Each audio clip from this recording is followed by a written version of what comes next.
Namo Adida Fa. Good morning. Thank you for joining me for today's daily practice check-in. Listen, listen, listen. This beautiful sound calls us back to our true home.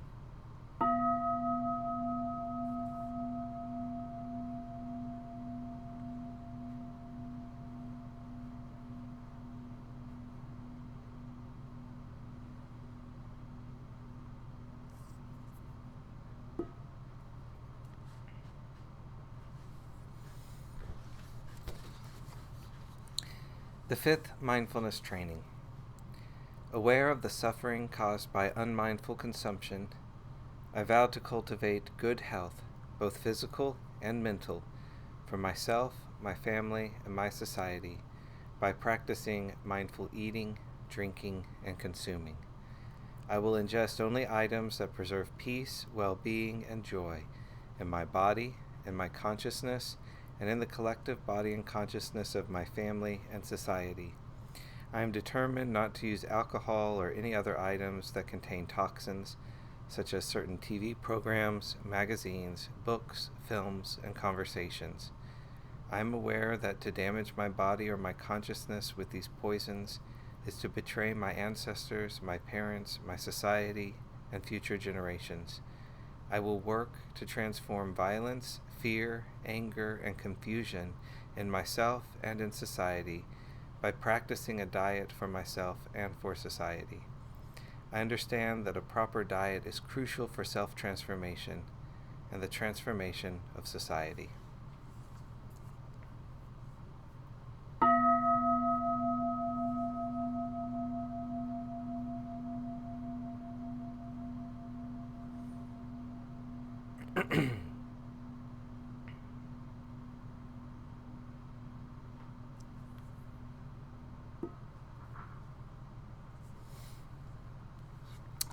This morning we're beginning a new chapter in Ajahn Thanissaro's book, The Karma of Questions. It's a chapter on questions of skill. The Buddha wasn't the sort of teacher who simply answered questions. He also taught which questions to ask. He understood the power of questions, that they give shape to the holes in your knowledge and force that shape, valid or not, onto the answers you hope will fill up those holes. Even if you use right information to answer a wrong question, it can take on the wrong shape.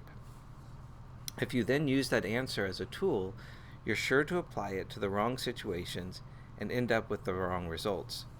That's why the Buddha was careful to map out a science of questions, showing which questions, in what order, led to freedom, and which ones don't. At the same time, he gave his talks in a question and answer format, to make perfectly clear the shape of the questions he was answering. So, if you're looking to his teaching for answers and want to get the most out of them, you should first be clear about what questions you're bringing to it, and check to see if they're in line with the questions the teachings were meant to address. That way, your answers won't lead you astray. A case in point is a teaching on not-self. Many students interpret this as the Buddha's answer to two of the most frequently asked questions in the history of serious thought.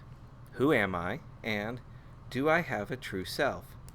In the light of these questions, the teaching seems to be a no-self teaching, saying either an unqualified no, there is no self, or a qualified no, no separate self. But the one time the Buddha was asked point blank if there is a self, he refused to answer, on the grounds that either a yes or a no to the question would lead to extreme forms of wrong view that block the path to awakening. A yes or a qualified no would lead to attachment. You'd keep clinging to a sense of self, however you defined it. An unqualified no would lead to bewilderment and alienation, for you'd feel that your innermost sense of intrinsic worth had been denied. As for the question, who am I?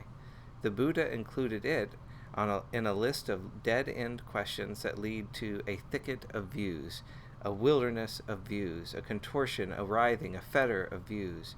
Bound by a fetter of views, you don't gain freedom from birth, aging, and death, from sorrow, lamentation, pain, distress, or despair. In other words, any attempt to answer either of these questions is unskillful karma, blocking the path to true freedom. So if the not-self teaching isn't meant to answer these questions, what question does it answer? A basic one. What is skillful? In fact, all of the Buddhist teachings are direct or indirect answers to this question. His great insight was that all our knowledge and ignorance, all our pleasure and pain, come from our actions, our karma. So the quest for true knowledge and true happiness comes down to a question of skill. In this case, the precise question is self-identification skillful? And the answer is, only up to a point. In the areas where you need a healthy sense of self to act skillfully, it's wise to maintain that sense of self. But eventually, as skillful behavior becomes second nature and you develop more sensitivity, you see that self-identification, even of the most refined sort, is harmful and stressful. You have to let it go.